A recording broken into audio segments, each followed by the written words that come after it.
keterangan pers Presiden Jokowi IKN 25 September 2024. Hari ini ya. Dan kita tahu isi dari YouTube itu adalah bicara tentang investasi. Yang saya tahu dari Rusia, kemudian dari China, dan dari Australia. Kita nggak tahu entah benar entah enggak ya. Groundbreaking kan, ya udahlah orang yang paham proyek juga kadang groundbreaking setelah itu gone with the wind itu biasa. Dia bilang begini, apa yang dikatakan Jokowi itu semuanya bohong. Dia bilang bohong, ini salah ketik dia, bohong maksudnya mungkin. Saya saat ini lagi di depannya Jokowi yang tidak kena kamera, liputan dari wartawan Kaltim. Saya bilang, bohongnya di mana? Tanda tanya. Itu saja pertanyaan saya.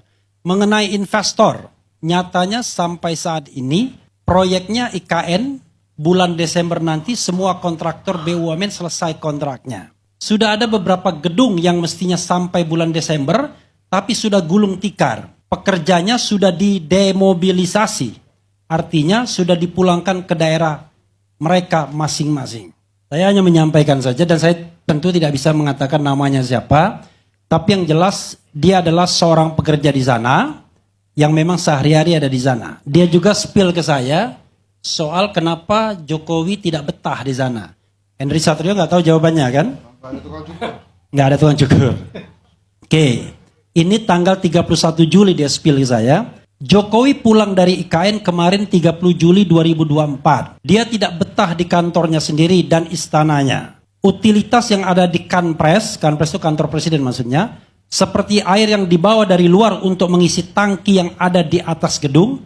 Terus TRS dia tulis, air itu mengalir turun melalui jaringan-jaringan pipa ke wastafel, ke urinoir dan lain-lain, itu macet, garis miring tersendat, dan airnya kuning-kuning seperti tidak di ultraviolet. Sealer AC tidak berfungsi, artinya sealer AC masih dalam tahap pengerjaan yang juga butuh waktu pengerjaannya. Jadi kemarin pakai AC freestanding yang diambil dari Balikpapan. Untuk listrik kerja dari PLN tapi digunakan nanti untuk 17 Agustus. Itu yang, dan dia hari ini spill lagi ya. Rapat koordinasi nasional Presiden RI dengan Basnas dan Lintas Agama se-Indonesia di Istana Negara, peserta 600 orang, ini bohong, mengatakan ada 600 orang. Ini yang meliputi teman saya yang memang dia pro Jokowi, teman satu konsultan. Itu, ya saya tidak tahu betul apa enggak ya kan, dan saya juga tidak tahu orangnya siapa, wajahnya saya tidak mau tahu, tapi dia ngomong seperti itu. Nah, maksud saya begini, saya khawatir ketika kita ngomong tentang IKN ini, masing-masing kita ini bicara seperti bentuk gajah. Orang buta yang kemudian pegang telinganya dia bilang gajah itu lebar, pegang buntutnya gajah itu kecil dan lain sebagainya. Saya tidak mengklaim bahwa saya paham tentang IKN, habisnya nggak pernah diundang juga. Jadi kita tidak tahu. Yang saya tahu IKN itu 1 tahun yang lalu, dan saya terus terang termasuk yang pesimis kalau lihat kondisi 1 tahun yang lalu ketika saya main ke sana. Jadi pada waktu itu yang saya lihat itu adalah kompleks yudikatif, ada MA, bakal MK, ada rumah atau kantor wakil presiden, ada rumah menteri-menteri dan lain sebagainya. Tidak hanya, masih brownfield, masih coklat, tanah. Saya membayangkan apa bisa ya tahun depan, dan saya pada waktu itu sudah pesimis kita akan pindah. Itu satu dari segi fisik. Tapi kan kalau Refli Harun ngomong fisik kan itu bukan ekspertis saya ya kan. Karena itu saya ingin bicara tentang aspek-aspek hukum tata negaranya. And then mulainya adalah the question is, saya tanya tuh Sylvester dan teman-teman dari kubu sana ya. Katakanlah kita anggap perkubuan ya kan. Ibu kota itu di mana sekarang? Ibu kota negara itu di mana? Ibu kota negara di mana? Republik Indonesia yang jumlah penduduknya 275 atau 280 juta, beribu kota di mana? Sekarang bingung jawabnya juga nggak bisa kan? Beribu kota di mana? Beribu kota di? Nah, jadi kalau kawan-kawan bingung, saya juga agak bingung. Tetapi saya bisa mengatakan ibu kotanya hampir tidak jelas. Hampir tidak jelas. Kenapa saya katakan hampir tidak jelas? Begini. Undang-undang tentang IKN itu ditandatangani pada tanggal 15 Februari 2022. Oke? Dan seharusnya itu menandai perpindahan karena ibu kota itu sudah berpindah. Tapi dalam kebiasaan undang-undang itu selalu ada pasal peralihan. Pasal peralihannya 2 kurang lebih. Yaitu 2 tahun setelah adanya undang-undang ini, itu harus dibuat perubahan terhadap undang-undang DKI. Karena DKI atau Jakarta itu tidak lagi menjadi daerah khusus ibu kota. Ya, saya belum ngomong. Karena saya nggak setuju DKJ, karena saya menganggap masih DKI akhirnya. Ya, nah, dan undang-undang itu walaupun terlambat, ada sudah. Oke? Tetapi di dalam itu ada juga yang namanya peralihan. Perpindahan itu officially kalau dikeluarkannya Kepres, keputusan presiden. Dan unfortunately, Kepresnya nggak jelas kapan harus dikeluarkan oleh seorang presiden. Nggak ada batas waktu. Maka saya spill yang kedua. Ini kan kalau hadis itu ada perawihnya. Saya mendengar orang yang dengar langsung dari Prabowo. Mudah-mudahan saya keliru.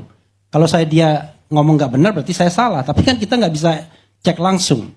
Dia mengatakan saya ketemu dengan Prabowo sendiri di luar negeri. Pada waktu itu di Qatar Economic Forum. Saya tanya, mau pindah nggak? Dan Prabowo firm mengatakan, jangan ke 5 tahun, 10 tahun pun saya nggak mau pindah. Bayangkan.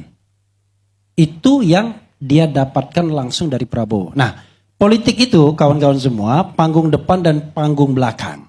Jadi kawan dari Jokowi mania bicara panggung depan. Tapi Prabowo itu jangan lupa, jenderalnya tidak lebih lama dibandingkan dia menjadi ketua umum partai politik. Jenderalnya kan cuma berapa tahun. Tapi ketum partai politik sudah puluhan tahun dia. Jadi dia he's a politician juga, ya. Oke. Karena itu saya mengatakan, ya, harus ada kepastian di mana sesungguhnya ibu kota itu. Kalau kita pakai kepastiannya di undang-undang IKN sendiri, saya mengatakan bahwa ibu kota masih di Jakarta.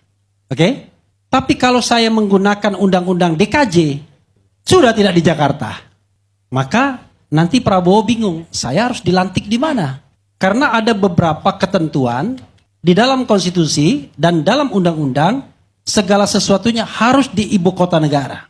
Ibu kota negara itu kalau pindah ya pindah juga.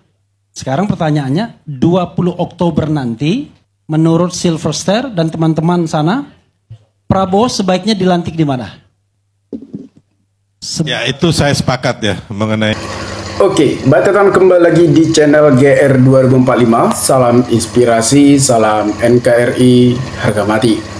Nah, teman-teman mungkin sudah mendengarkan sedikit cuplikan video mengenai IKN atau manuver keluarga Jokowi manfaatkan Mulyono demi pilkada di 2024. Tentunya, sebelum kita membahas soal Mulyono mengenai IKN adalah pembangunan di Nusantara, yaitu terletak di Kalimantan. Tentunya IKN ini adalah salah satu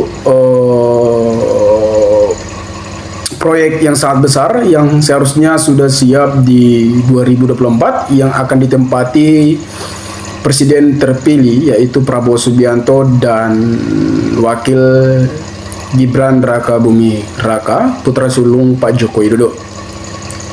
Tentunya teman-teman juga sudah mendengarkan sedikit apa yang dikatakan oleh saudara-saudara kita atau pengamat politik mengenai Jokowi dan Mulyono. IKN ini adalah proyek yang cukup memakan biaya yang sangat banyak dan tentunya teman-teman juga sudah mengetahui berapa dana-dana yang harus dikeluarkan untuk pembangunan IKN. Banyak para pengamat politik mengomentari hal-hal yang terjadi di IKN dan masalah pembangunan di IKN juga. Manuver keluarga Jokowi manfaatkan Mulyono demi pilkada di 2024. Ini berita ini saya dapat Tirto atau ID di salah satu artikel. Penisbatan Mulyono sebagai representasi kritik publik terhadap Presiden Jokowi kini justru dimanfaatkan oleh keluarga Jokowi. Apakah benar dimanfaatkan? Mari kita baca dengan pelan-pelan teman-teman agar kita tidak salah paham juga. Mulyono diketahui merupakan nama kecil Jokowi. Kuno karena Mulyono saat kecil mengalami sakit-sakitan, orang tuanya lantas menggantikan menjadi Joko Widodo. Namun, belakangan penggunaan kata Mulyono ini justru dijadikan temeng atau senjata bagi menantu Jokowi, Bobi Nasution, dan putra bungsunya, yaitu Kaisang Pangarap. untuk mendongkrak elektabilitas dan popularitas di tengah reaksi publik terhadap Jokowi. Keduanya bahkan tak malu menggunakan istilah tersebut saat kampanye atau belusukan ke masyarakat.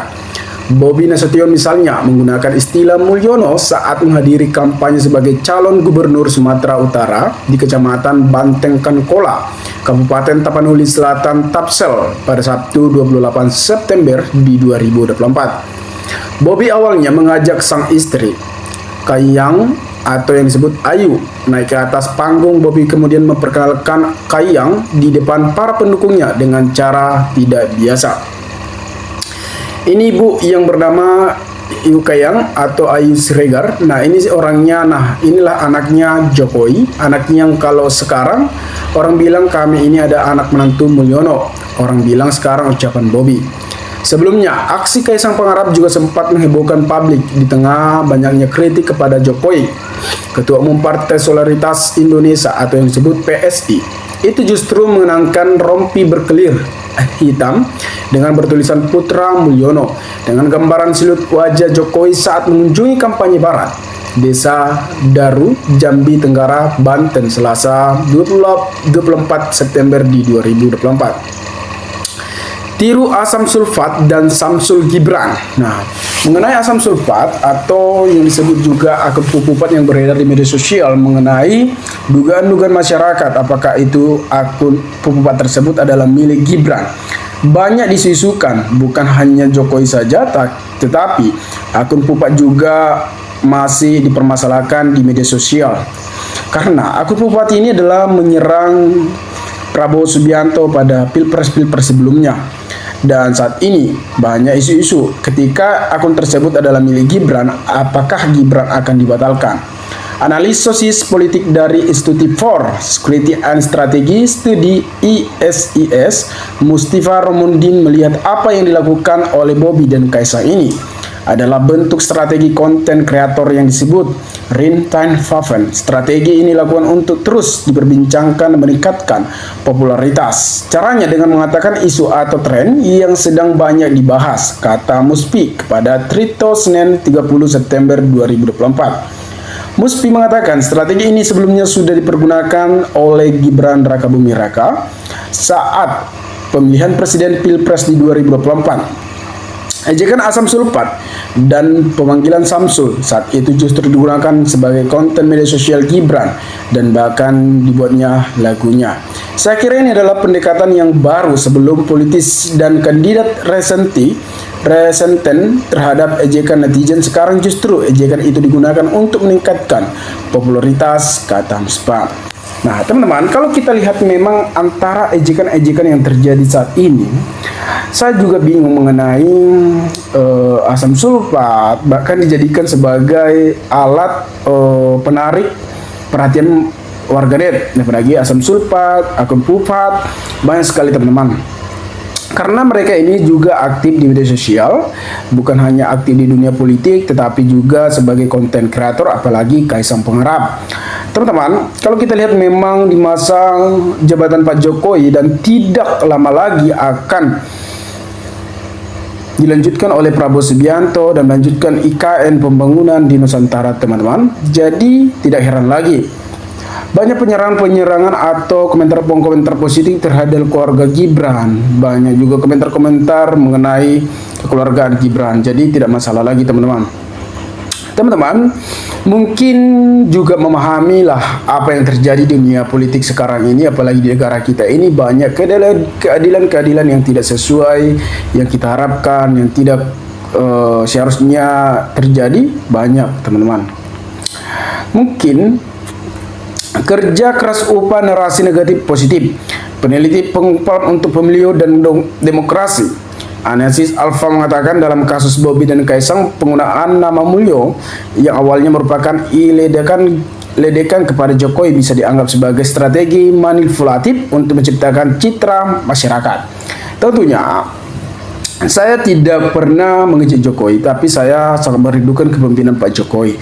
Tetapi untuk saat ini, Pak Jokowi kenapa banyak masyarakat tidak suka? Karena permainan-permainan manuver Pak Jokowi pada saat ini, padahal Pilpres di 2024, karena adanya Gibran sebagai wakil dari Prabowo Subianto yang sebagai strategi-strategi, yang dimana Gibran juga tidak cukup usia lolos sebagai wapres, tentunya banyak sekali teman-teman. Jadi jangan heran lagi bahwa nama Pak Jokowi bisa dikatakan agak melenceng nama baiknya teman-teman.